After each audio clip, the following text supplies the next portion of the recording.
அமெரிக்க அதிபர் Donald Trump H1B visa கட்டணத்தை 88 லட்சமாக உயர்த்தி இருந்ததை பற்றி நம்ம ஏற்கனவே ஒரு காணொலி வெளியிட்டிருக்கிறோம்.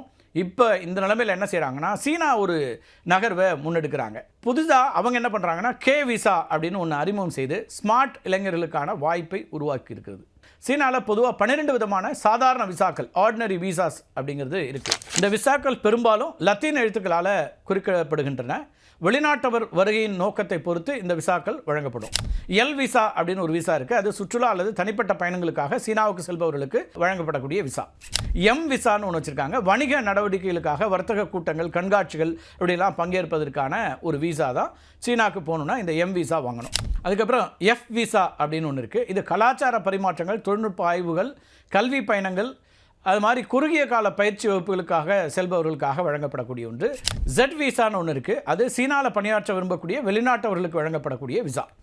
எக்ஸ் விசான்னு ஒன்று இருக்குது. இது மாணவர்களுக்கு வழங்கப்படக்கூடிய விசா. சீன கல்வி நிறுவனங்களில் படிக்க விரும்பக்கூடியவர்கள் இந்த விசா வழங்கப்படுது. இதில் X1 X2 அப்படின்னு 2 துணை வகைகளும் இருக்குது. இந்தியாவிலேருந்து, அதாவது கோவிடுக்கு முன்னாடி பார்த்திங்கன்னா மருத்துவ கல்விக்காக பலரும் சீனாவுக்கு போகக்கூடியதெல்லாம் பார்த்தோம். அப்படி மாணவர்களுக்கு எக்ஸ் விசா கொடுக்கப்படும். டி விசான்னு ஒன்று இருக்குது. அது நிரந்தர குடியுரிமை விசா. சீனாவில் நிரந்தரமாக வசிக்க விரும்புபவர்களுக்கு இந்த விசா அப்படிங்கிறது கொடுக்கப்படுது. இந்த விசாவை பெறுவது அவ்வளவு எளிதலால் ரொம்ப கடினமான ஒன்று தான். இது தவிர SQJC அப்படின்னு பல வகையான விசாக்களை வைத்திருக்கிறது சீனா.